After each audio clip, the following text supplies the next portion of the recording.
एक दिन जब साइतामा अपने जॉब इंटरव्यू देख के अपने घर जा रहा होता है तो देखता है कि एक मॉन्स्टर एक बच्चे को मारने वाला है, बट उस बच्चे के मरने से पहले साइतामा उसे बचा लेता है और उस मॉन्स्टर से लड़ने लगता है और एट द एंड उस मॉन्स्टर को मार भी देता है। और उस समय साइतामा को पता लगता है कि अगर वो अपने आप को ट्रेन करेगा तो एक ना एक दिन एक पावरफुल सुपर हीरो बन ही जाएगा। और 3 साल लगातार ट्रेन करने के बाद साइतामा एक जायंट मॉन्स्टर को केवल और केवल एक पंच में ही खत्म कर देता है। और यहाँ पे सवाल आता है, हाउ?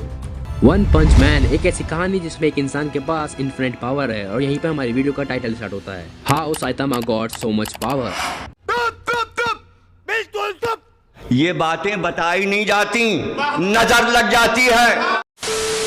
एक क्वेश्चन तो हर किसी एनिमे फैन के अंदर है कि आखिर सिंपल से दिखने वाले इंसान के पास इतनी पावर आई तो आई कहां से। बट अगर हम साइतामा की सुने तो उसका कहना है कि उसने 3 साल तक 100 पुशअप्स, 100 सिटअप्स और 10 किलोमीटर रनिंग करी है, जिससे उसे इतनी पावर मिली है। बड़ी जितनी भी बात साइतामा ने बताई है वो सब फेक है और ये मेरा कहना नहीं, उसके चेले जेनो से कहना है। तो आज बिना किसी स्पॉइलर के मैं आपको बताऊंगा कि आखिर साइतामा इतना पावरफुल कैसे है और लास्ट में थोड़ा रिव्यू भी दूंगा कि फर्स्ट टाइम जब मैंने वन पंच मैन सीरीज देखी थी तो मुझे कैसा लगा। लेकिन उससे पहले ये देखो कि आखिर ये बंदा साइतामा जैसे क्यों लग रहा है।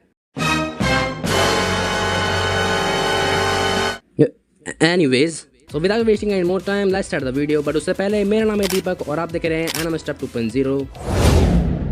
तो अगर मैं बात करूं वन पंच मैन की दुनिया के बारे में तो वन पंच मैन की दुनिया में हर किसी ह्यूमन के पास अपनी पावर की एक लिमिट होती है। और आपने साइतामा का फेमस डायलॉग तो सुना ही होगा कि हम ह्यूमंस पावरफुल इसलिए हैं क्योंकि हमारे अंदर हमारी लिमिट को क्रॉस करने की एक शक्ति है और जब ये लिमिट रिमूव या ब्रेक होती है उस समय ह्यूमंस अपनी पावर से काफी ज्यादा ऊपर चले जाते हैं। एंड आई नो कि लिमिट ब्रेक और रिमूव होना सेम सेंस बना रहा है, बट ऐसा नहीं है। और ऐसा क्यों नहीं है वो मैं थोड़ी देर में आपको एक्सप्लेन करूंगा। बट उससे पहले जान लेते हैं कि आगे साइतामा ने अपनी लिमिट या फिर लिमिटर को ब्रेक या रिमूव कैसे किया। सो लिमिटर को ब्रेक करने का केवल और केवल एक ही तरीका है और वो है डेथ को ओवरकम करना। मतलब जिस समय इंसान मरने ही वाला होता है बट वो अपनी विल पावर की वजह से जिंदा रह सकता है, उसे हम कहते हैं डेथ को ओवरकम करना। और यही साइतामा के केस में हो, क्योंकि जब साइतामा अपनी स्टोरी बताता है तो उस समय कहता है कि उसने 3 साल तक 100 पुशअप्स, 100 सिटअप्स और घर में बिना एसी के रहना जिससे वो अपने ब्रेन को ट्रेन कर सके और ट्रेनिंग के साथ साथ वो मॉन्स्टर से भी लड़ता था। और ये सब करते हुए साइतामा के मुंह से काफी बार खून भी निकला था। मतलब साइतामा अपनी ट्रेनिंग के जरिए उस पोजीशन तक पहुंच गया जहाँ पे वो मरने वाला था, बट अपनी विल पावर की वजह से वो बच पाया। और ऐसे करते करते उसे एहसास हुआ कि जिस पावर का उसने सपना देखा था अब वो पावर उसे मिल चुकी है। बट अभी सवाल आता है कि आखिर लिमिटर को ब्रेक करने में और रिमूव करने में क्या डिफरेंस है। सो अगर मैं बात करूँ लिमिटर के ब्रेक होने की तो ये वो पोजीशन है जिसमें ह्यूमन अपनी लिमिट के अंदर ही अपने लिमिटर को ब्रेक करता है।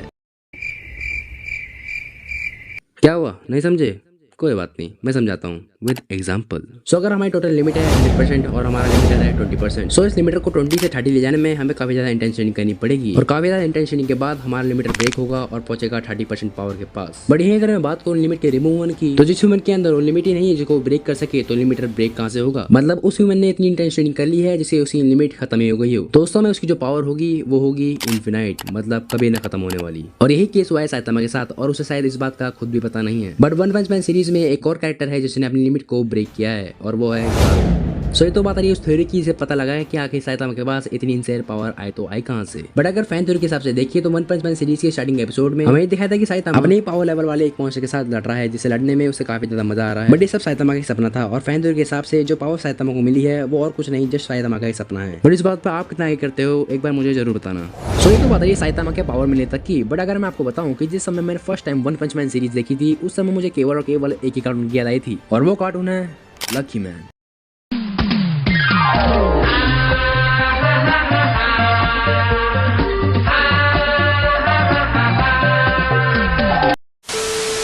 आई नो कि काफी लोगों को अपना चाइल्डहुड याद आ गया है, बट कंट्रोल यार। तो अगर आपने लकी मैन सीरीज देखी है तो आपको पता होगा कि लकी मैन भी साइतामा की तरह टकला हुआ करता था और उसके पास भी एक चेला हुआ करता था जिसका नाम था डोरेकुमैन। बट अगर मैं बात करूँ वन पंच मैन सीरीज की तो वन पंच मैन सीरीज शायद सबसे ज्यादा मेरी फेवरेट सीरीज होगी, क्योंकि इस कहानी में ये बताया है कि हम ह्यूमंस के अंदर इतनी ताकत है कि जिससे हम किसी भी इम्पॉसिबल चीज को पॉसिबल करने की शक्ति रखते हैं। और इस सीरीज का जो मेरा फेवरेट डायलॉग है वो है ये, Human beings are strong because we can change ourselves.